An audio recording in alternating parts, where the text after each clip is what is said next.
പാപങ്ങൾ സംഭവിച്ചു പോയ മനുഷ്യരെ നിരാശപ്പെടരുത്.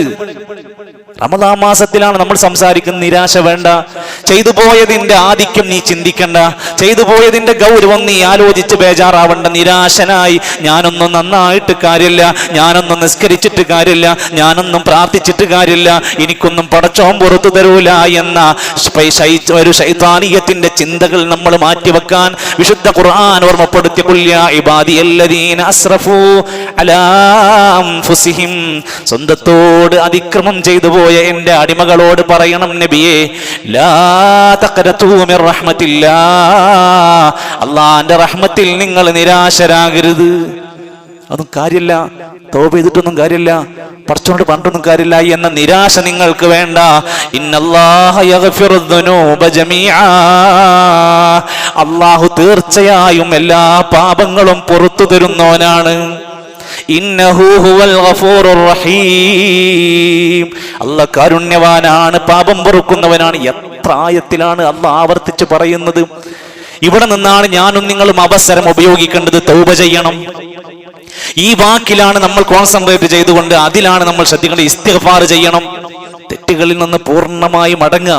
പടച്ചോനെ എനിക്ക് നിന്നൊക്കെ രക്ഷ വേണമെന്ന് ആഗ്രഹിക്കുക, കൊതിക്കുക, പ്രാർത്ഥിക്കുക, പാപമോചനത്തിന് വേണ്ടി അധ്വാനിക്കുക.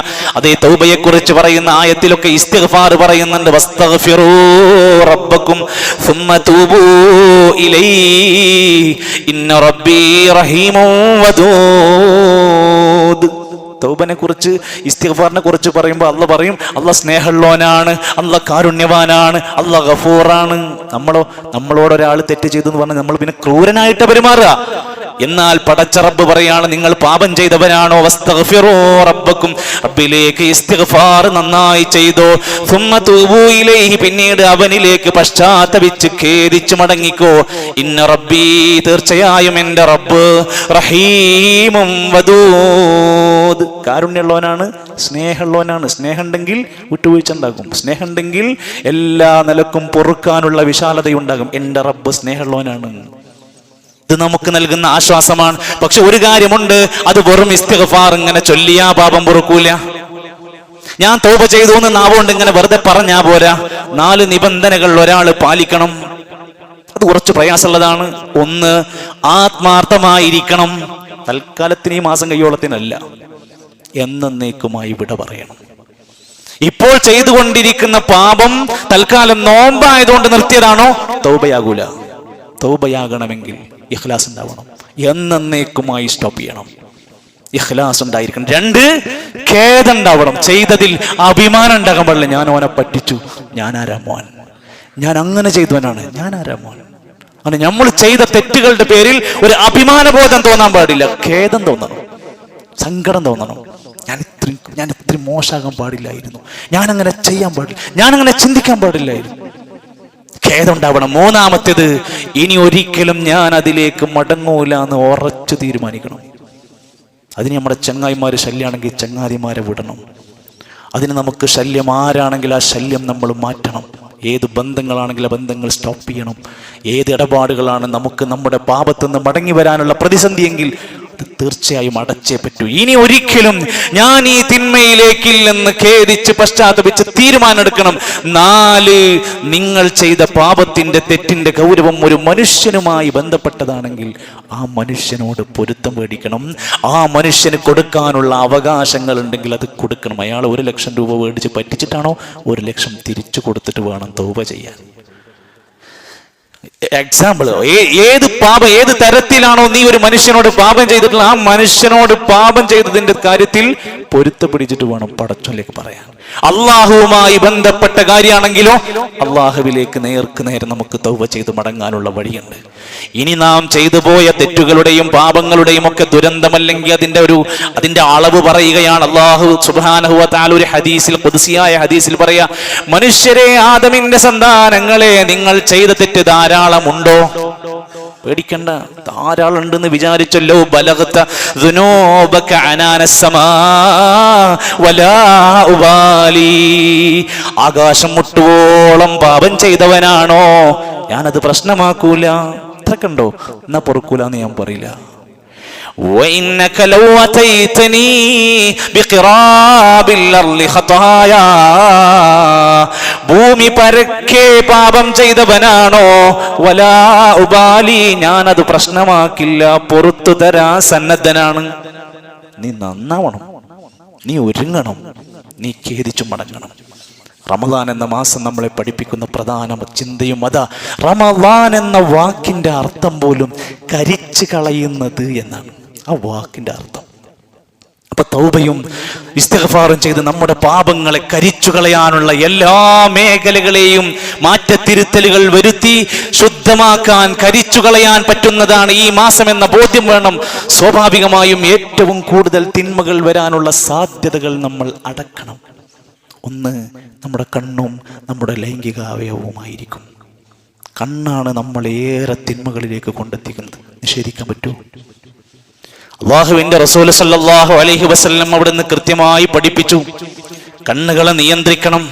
എത്രത്തോളം എന്ന് വെച്ചാൽ, ഒരാൾക്ക് വിവാഹം കഴിക്കാനുള്ള പ്രായമെത്തിയിട്ടും തടസ്സങ്ങൾ വന്നുകൊണ്ട് നീണ്ടുപോകുകയാണെങ്കിൽ, അവർ വിവാഹം കഴിക്കാൻ ഇനിയും വൈകി പോകുകയാണെങ്കിൽ അവർ നോമ്പ് നോൽക്കട്ടെ. ഇത് പറഞ്ഞു. എന്താ നോമ്പിന്റെ ഗുണം? ഫഇന്നഹു അഗള്ളു ലിൽ ബസരി, അത് കണ്ണുകൾക്ക് നിയന്ത്രണം വരുത്തുന്നതാണ്. വഅഹ്സനു ലിൽ ഫർജി, വിവാഹത്തെ കുറിച്ച് പറഞ്ഞു. വിവാഹം കഴിച്ചാൽ കണ്ണുകൾക്ക് നിയന്ത്രണം വരും, ലൈംഗികമായ ആ ത്വരകൾക്കുള്ള വിശുദ്ധി വരാൻ തുടങ്ങും. ഒരാൾക്ക് വിവാഹം കഴിക്കാൻ താമസം വരികയാണെങ്കിൽ ഫഅലൈഹി ബിസ്സൗം, അവർ നോമ്പെടുക്കട്ടെ. അത് കണ്ണിനും ലൈംഗികാവയവത്തിനും നിയന്ത്രണം വരുത്തുന്നതാണ്. എന്നാലും അയാൾ തൻ്റെ കണ്ണുകളെ നിയന്ത്രിച്ചൊതുക്കാൻ ശ്രദ്ധിക്കേണ്ടതുണ്ട്.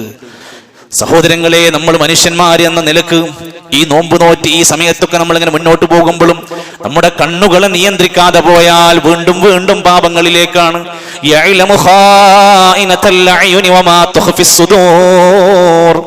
നമ്മൾ ഫോണിലാണ്, നമ്മൾ നമ്മുടെ സോഷ്യൽ മീഡിയയിലാണ്. സംഭവം ശരിയാണ്, നമ്മൾ കാണുള്ളൂ.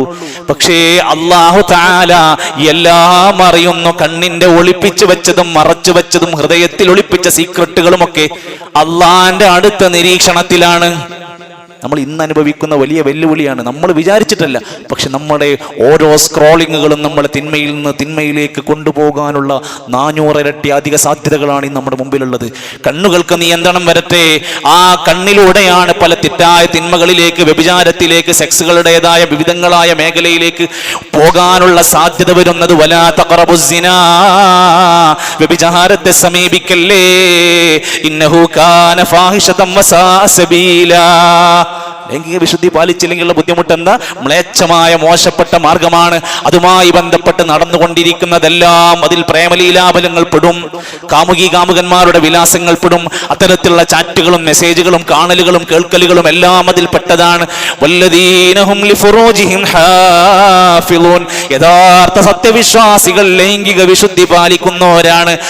അവർക്ക് അനുവദിക്കപ്പെട്ട ഇണകളോടല്ലാതെ അത് തീർക്കൂല. ഇത് നമ്മളെ ബാധിക്കുന്നില്ലേ? നമ്മൾ തിന്മകളിലേക്ക് പോകാനുള്ള സാധ്യതകളെയാണ് ക്ലോസ് ചെയ്യേണ്ടത്. നാവിനെ സൂക്ഷിക്കാൻ പറഞ്ഞു, കണ്ണിനെ നിയന്ത്രിക്കാൻ പറഞ്ഞു, നാവിനെ സൂക്ഷിക്കാൻ പറഞ്ഞു.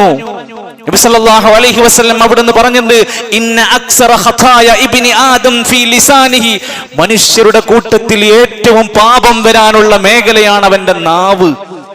ഇന്ന് ഈ പ്രഭാതം മുതൽ ഈ ഉച്ചവരെ നമ്മുടെ നാവ് കൊണ്ട് എന്തെല്ലാം നമ്മൾ സംസാരിച്ചു, ആരൊക്കെ നമ്മുടെ പേരിന്റെ ലിസ്റ്റിൽ വന്നു, എന്തൊക്കെ വിഷയങ്ങൾ സംസാരിച്ചു, അതിൽ എത്ര ശരിയുണ്ട്, അതിലെത്ര തെറ്റുണ്ട്. നമ്മളുടെ ഈ നാവ് കൊണ്ട് വരുന്ന പാപങ്ങൾ മനുഷ്യരിൽ എണ്ണം കൂട്ടുമെന്നും. അതുകൊണ്ട് ഒരാൾ എനിക്ക് ഈ നാവിന്റെ കാര്യത്തിൽ ഗ്യാരണ്ടി തന്നാൽ ഞാൻ അവന് സ്വർഗം ഗ്യാരണ്ടി കൊടുക്കുമെന്നാ പഠിപ്പിച്ചിരിക്കുന്നത്. നോമ്പുകാരോട് പ്രത്യേകം പറഞ്ഞു, മല്ലം യദഖൗല സൂറ വൽ അമല ബിഹി, മോശം പ്രവർത്തനങ്ങളും മോശപ്പെട്ട വാക്കുകളും സംസാരം ഒരാൾ ഉപേക്ഷിക്കണില്ലെങ്കിൽ അവൻ ഭക്ഷണം ഒഴിവാക്കണമെന്ന്, വെള്ളം ഒഴിവാക്കണമെന്ന് അള്ളാഹ്ക്ക് ആവശ്യമില്ല. നാവിനെ കൺട്രോൾ ചെയ്യണം. അതിനാണ് റമദാൻ, അതിനാണ് നോമ്പ്. അതുപോലെ ഏറ്റവും അധികം ഇന്ന് നമ്മളെ ബാധിക്കുന്ന തിന്മകളുടെ സാധ്യതയാണ് സാമ്പത്തിക മേഖല.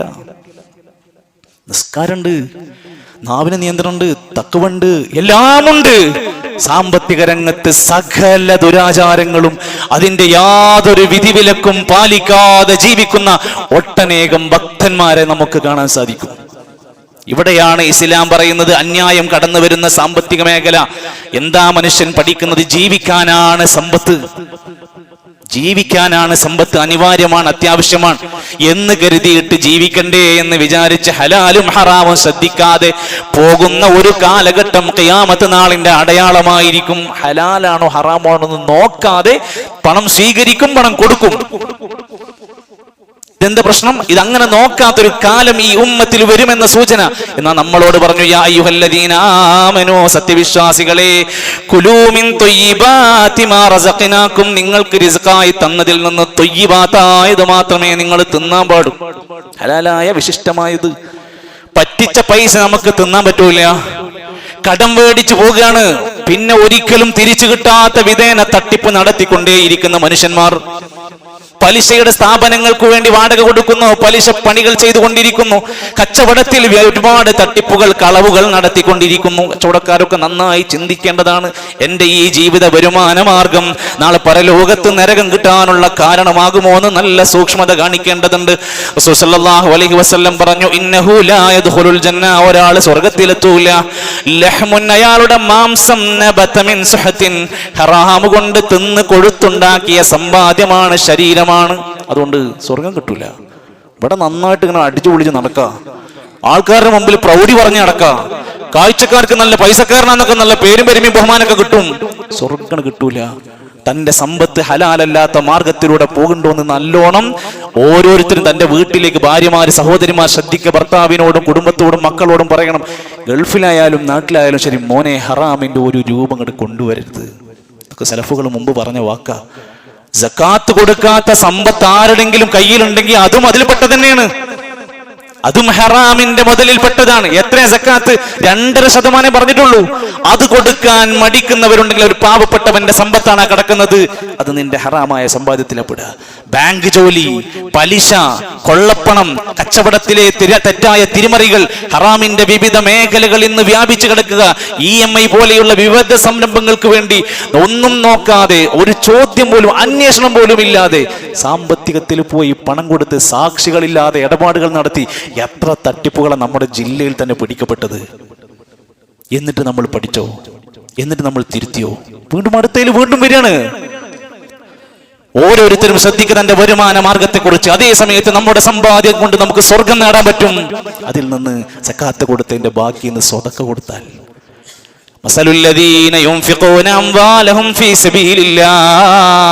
അള്ളാന്റെ മാർഗത്തിൽ നന്നായി ചെലവഴിക്കുന്നവൻ ഒരു ധാന്യമണി കൊടുത്താൽ 100 ധാന്യമണികൾ പോലെ അള്ളാഹു ഇരട്ടി ഇരട്ടിയാക്കി കൊടുക്കും.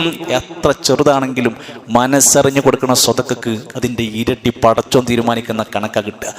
നോമ്പിന്റെ കൂടെയാണ് സ്വതക്കനെ പറ്റി പറഞ്ഞത്. ഖൈറിന്റെ വാതിലുകൾ നിങ്ങൾക്ക് പറഞ്ഞു തരട്ടെ. സ്വഹാബത്തിനോട് നബി ചോദിക്കുക, പറഞ്ഞു കൊടുത്തു. അസ്സോമു ജുന്ന, 1 പരിചയാകുന്ന നോമ്പാണ്. 2 വസ്സദഖ, സ്വതഖയാണ്, നന്മയുടെ ഖൈറിന്റെ വാതിലാണത്. വസ്സദഖതു തുത്ഫിഉൽ ഖതീഅത കമാ യുത്ഫിഉൽ മാഉ അന്നാർ. നരകത്തിലേക്ക്, തീയിലേക്ക് വെള്ളം ഒഴിച്ച വെള്ളം കെടുന്നത് പോലെ സ്വതക്ക മനുഷ്യന്റെ പാപങ്ങളെ കരിച്ചു കളയുന്നതാണ്. 12ഓളം സവിശേഷതയാണ് സ്വതക്ക കൊടുത്തിരിക്കുന്നത്. ഞാൻ ഈ പറഞ്ഞത് ഈ റമദാനിന്റെ ഇത്രയും ദിവസമായിട്ട് ഒരുപാട് സ്വതക്കകളുടെ അവസരങ്ങൾ വന്നിട്ടും അതിനെതിരെ മുഖം തിരിഞ്ഞ്, മുഖം തുളിച്ച്, പോക്കറ്റിൽ പണം വെച്ച്, ഗൂഗിൾ പേയിൽ പണം വെച്ചിട്ട് തന്റെ സമ്പത്തുനിന്ന് ഒരു ചെറിയ വിഹിതം പോലും കൊടുക്കാൻ മനസ്സ് കാണിക്കാത്ത ആരെങ്കിലും ഉണ്ടെങ്കിൽ 12ഓളം പോരിശയാണ് സ്വതക്കയുടെ വിഷയത്തിൽ വന്ന പണ്ഡിത ലോകത്ത് വന്ന ഉദ്ധരണികൾ, ഹദീസുകൾ ഇഷ്ടം പോലെയാണ്. വിട്ടുകളയരുത്. ചെറുതാവട്ടെ, ചെറുതെങ്കിലും കൊടുത്ത് ശീലമാക്കൂ. പാവപ്പെട്ട രോഗികളെ സഹായിക്കേണ്ടുന്നതിന്റെ പ്രാധാന്യം ആരെയും അറിയിക്കേണ്ടതില്ല. ഓരോ ഡയാലിസിസുകളും, ഓരോ ചികിത്സകളും, ഓരോ സ്കാനിങ്ങുകൾക്കും, ഓരോ കീമോക്കും എത്ര പണമാണ് വരുന്നത്. രോഗികളെ സഹായിക്കേണ്ട ഉത്തരവാദിത്തം ആരോഗ്യമുള്ള മനുഷ്യരെ, പണമുള്ള മനുഷ്യരെ നമുക്കുള്ളതാണ്. അതിന് പറ്റാവുന്ന നല്ല ഒരു വിഹിതം കനപ്പെട്ട അള്ളാന്റെ മാർഗത്തിൽ നമ്മൾ കൊടുക്കണം. പാവപ്പെട്ട മനുഷ്യരുടെ വീടുകളിൽ പെരുന്നാളിന് നമ്മളൊക്കെ തരം വസ്ത്രം മേടിച്ചപ്പോൾ വസ്ത്രം മേടിക്കാനില്ലാത്ത കുടുംബങ്ങളിലെ കുട്ടികൾക്ക് ചിരിക്കാൻ ഒരു ഈദ് കിസ്വ എന്ന സംരംഭം നമ്മുടെ മുമ്പിലുണ്ട്. 1300 രൂപ കൊടുത്ത ഒരു ഉടുപ്പും അവർക്ക് ആവശ്യമായ ഒരു വസ്ത്രവും പെരുന്നാളിന് ധരിക്കാൻ കൊടുക്കുന്ന പദ്ധതിയുണ്ട്. സ്വതക്കയുടെ മേഖലകൾ തുറന്ന് നമ്മുടെ മുമ്പിലുണ്ട്, ഉപയോഗപ്പെടുത്തണമെന്നാ പറയുന്നത്. അതോടൊപ്പം നമ്മുടെ തിന്മകളിൽ, തെറ്റുകളിൽ ശ്രദ്ധിക്കേണ്ടുന്ന മറ്റൊരു രംഗമാണ് കുടുംബരംഗം. കുടുംബക്കാരോട് മിണ്ടാതെ നടക്കുക, വാപ്പയോടും ഉമ്മയോട് മോശമായിട്ട് പെരുമാറുക, ഭാര്യയോടും കുടുംബങ്ങളോടും തെറ്റായ രൂപത്തിലുള്ള പെരുമാറ്റങ്ങൾ നടത്തുക, കുടുംബ ബന്ധങ്ങളിൽ വെള്ളിച്ചുണ്ടാക്കുക. ലാ യദ്ഖുലുൽ ജന്നത ഖാതിഉ റഹ്മിൻ, കുടുംബ ബന്ധം വിച്ഛേദിക്കുന്നവന് സ്വർഗത്തിലെത്താൻ പറ്റൂല. ഇങ്ങനെ ഏത് മേഖല എടുത്തു നോക്കിയാലും സഹോദരങ്ങളെ, ഈ റമദാൻ മുഴുവൻ നമുക്ക് ഉണ്ടാകുമെന്ന് ഒരാളും ഗ്യാരണ്ടി ഇല്ലാത്ത നമ്മളാണ് ഈ പറയുന്നത്. സകലതും ശ്രദ്ധയോടെ പാപങ്ങളെ പൂർണ്ണമായി തുടച്ചു മാറ്റി കറ കളഞ്ഞ ഹൃദയത്തിന്റെ ഉടമകളായി പശ്ചാത്തപിച്ച് ഖേദിച്ച് എൻ്റെ റബ്ബ് പൊറുക്കാൻ സന്നദ്ധനാണ്, എൻ്റെ റബ്ബ് കാരുണ്യവാനാണ്, എൻ്റെ റബ്ബ് സ്നേഹമുള്ളവനാന്ന് പറഞ്ഞിട്ട് ഒന്നടുത്തേക്ക് ചെല്ലാൻ, നമ്മൾ പാപങ്ങൾ കറകളയാൻ നമ്മൾ മനസ്സ് കാണിക്കുന്നില്ലെങ്കിൽ നഷ്ടം നമുക്കാണെന്ന തിരിച്ചറിവോടെ അള്ളാഹുവിലേക്ക് നന്നായി തൗബയും ഇസ്തിഗ്ഫാറും അധികരിപ്പിക്കുക.